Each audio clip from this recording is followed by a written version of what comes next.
Dance movement therapy is really about looking at all of the nonverbal communication that happens and that is housed in our bodies, which is really much more than any verbal communication we experience.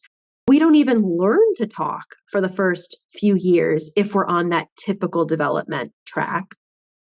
And yet our bodies are talking. We're speaking our needs or they're being neglected. We cry, we scream, we express ourselves in so many ways beyond language. And yet when we have formal language, the rest kind of goes out the window, right? The body becomes secondary.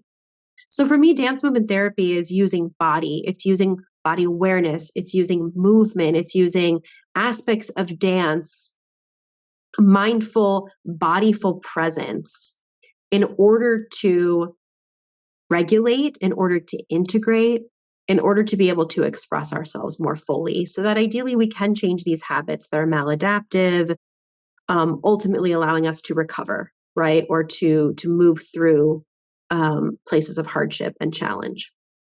For me, I've noticed that my sweet spot is really bringing people into awareness of how their body is moving and takes up space so that we can start to repattern and challenge the way we move so that ultimately we change the way we think. Thoughts lead to movement, but what a lot of us don't recognize is that movement and sensation leads to those thoughts, and our emotions are embodied, right? It's not just about changing the thought to change the behavior, but we want to change the movement that changes the thought, that then changes the behavior, that then changes the movement, right? It's like this big cycle that will often look like talking, verbal processing.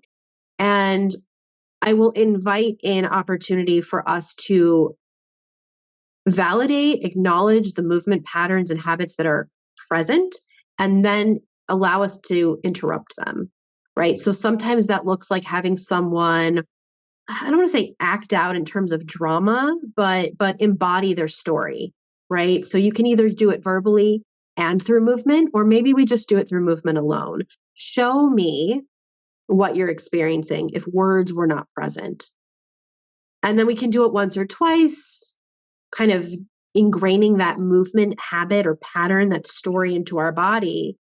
And then someone can say, okay, this is what I'm experiencing. This is where it gets really, really anxious or depressing or overwhelming for whatever reason. And we can literally move through it differently. So, instead of taking this path, I walk to the side, I step back, I lower my shoulders, I pause, and I take a breath. So in real time, we're learning to use the body to support the emotional overwhelm that we're experiencing. Once we get started, it's so incredibly validating for my clients to have a witness, because for many of them, this is the first time that they're really being seen for who they truly are. This is Lynn Fraser.